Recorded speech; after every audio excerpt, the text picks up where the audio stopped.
We've looked at algorithms that predict continuous numbers, like guessing the exact future price of a house. But what happens when the answer we need isn't a number on a sliding scale, but a strict yes or no? This brings us to algorithm number 27 in our supervised learning toolkit, categorized under regression. There is a bit of a paradox in the name here. Even though it is called logistic regression, its mathematical purpose is entirely about classification and making definitive decisions. Imagine we have numerical data about a user, like their age and their salary. We want to take those numbers and answer a binary question.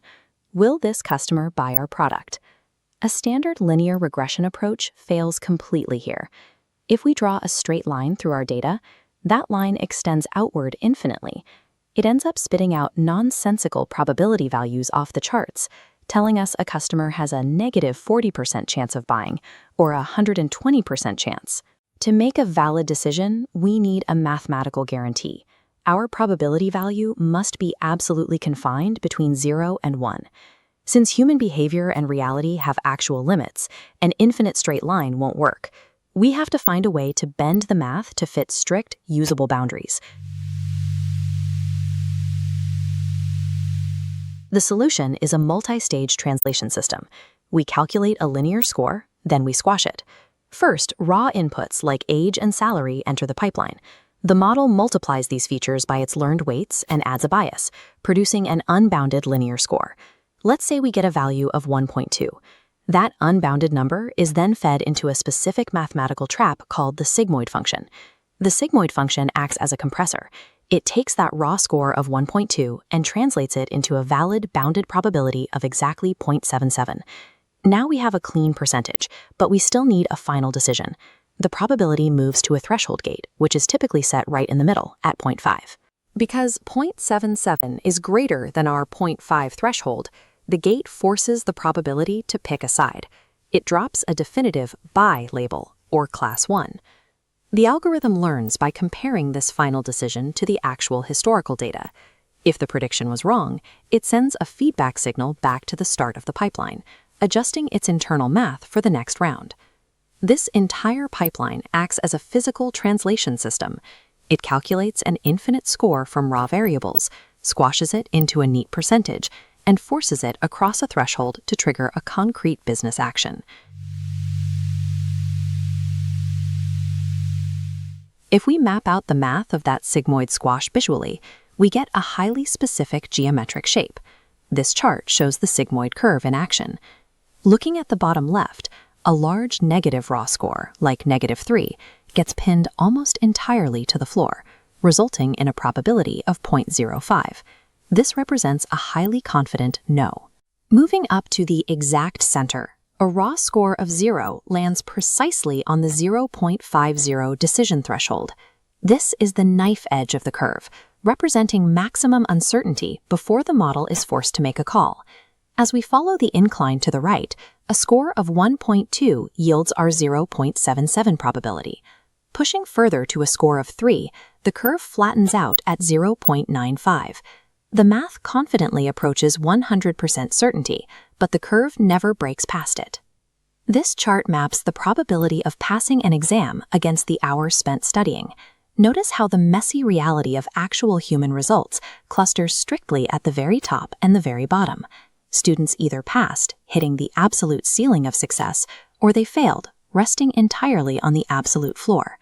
The blue S-curve perfectly threads through these extreme outcomes.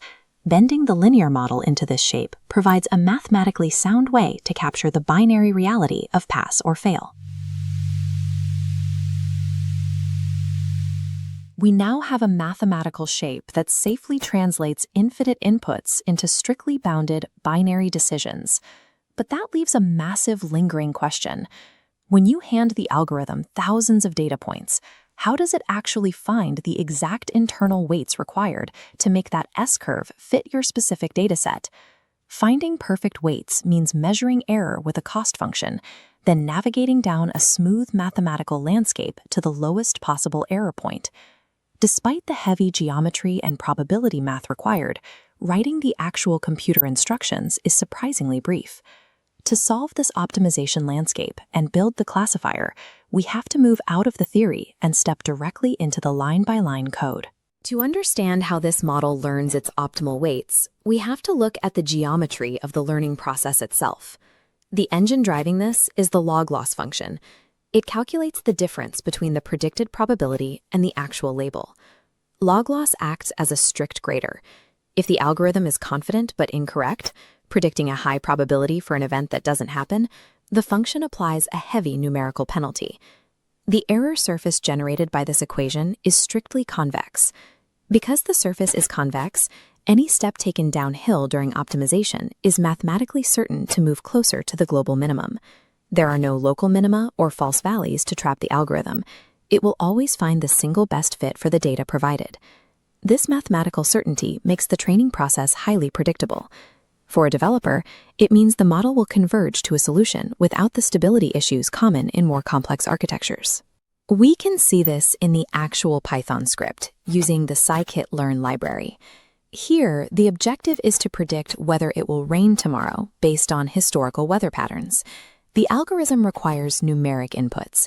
Before training, the script must handle missing values and encode categorical text, like wind direction, into numbers the math can process. Next, the train test split command sets aside 20% of the data. This unseen portion is used to verify how the model performs on new data it hasn't encountered during training. We then initialize the logistic regression model, creating an empty classifier ready to learn the relationship between features and labels. The model.fit command initiates the walk down the convex surface. The algorithm iteratively adjusts weights to minimize the error. It uses the feedback from the log loss function to find the exact coordinates at the bottom of the bowl. Once trained, the predict command pushes the test data through the flowchart shown here. It calculates a linear score. In a purchase prediction challenge using this identical recipe, the model achieved 91% accuracy and 90% precision. These results demonstrate that a high-performing classifier can be achieved with 4 core lines of executable logic. Evaluating its position in the broader landscape shows specific footprint trade-offs. Prediction speed is O of D, allowing low latency scoring. Training scales at O of n times D per iteration. And the physical space footprint is O of D, making it viable for deployment on edge devices.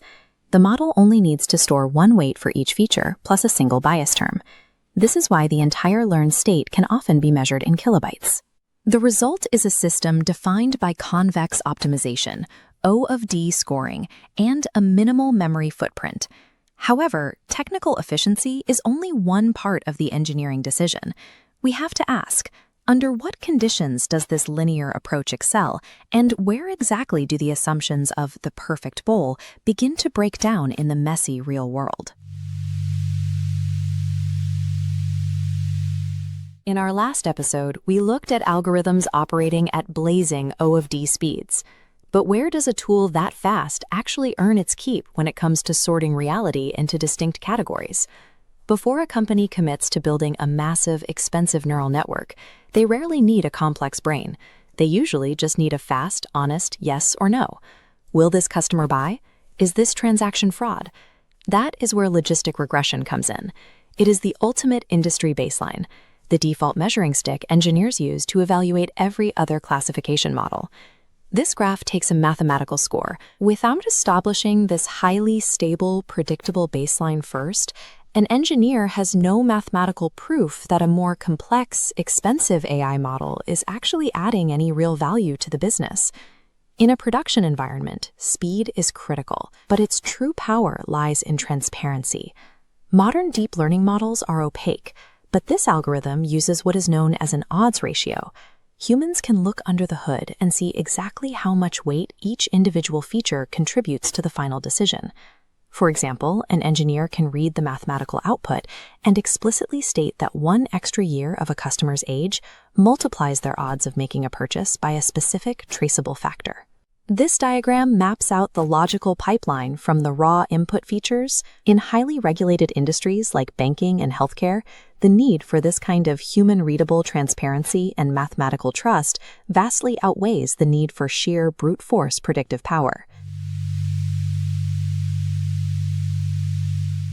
That same simplicity, however, dictates a rigid geometric constraint on what the algorithm can actually learn. The model succeeds flawlessly when working with linearly separable data, meaning a single straight line can cleanly divide the two categories. But if one category completely surrounds another, that straight decision boundary sweeps across the grid and repeatedly fails to separate the groups. Beyond that geometric limit, the algorithm carries a few secondary weaknesses. It's highly sensitive to extreme outliers, falters with missing dataset values, and struggles with highly correlated features. Knowing exactly where this straight-line geometry fails is precisely what tells a machine learning engineer it is time to abandon the baseline and bring in heavy-duty tools like support vector machines or neural networks. When engineers encounter problems demanding extreme explainability, like calculating credit default risk, running medical diagnoses, filtering spam, or predicting ad click-through rates, they deploy this algorithm. This chart shows exactly how real-world binary outcomes. The golden rule of deployment is straightforward. Never use this model for messy, highly interactive, non-linear problems unless you've performed extensive data engineering beforehand. The framework for this breakdown comes from the book 50 Algorithms Every Programmer Should Know by Imran Ahmed. Next time, we will tackle classification through the lens of pure probability with naive Bayes. Despite the hype surrounding modern deep learning, a 19th century mathematical curve remains the undisputed workhorse of modern classification.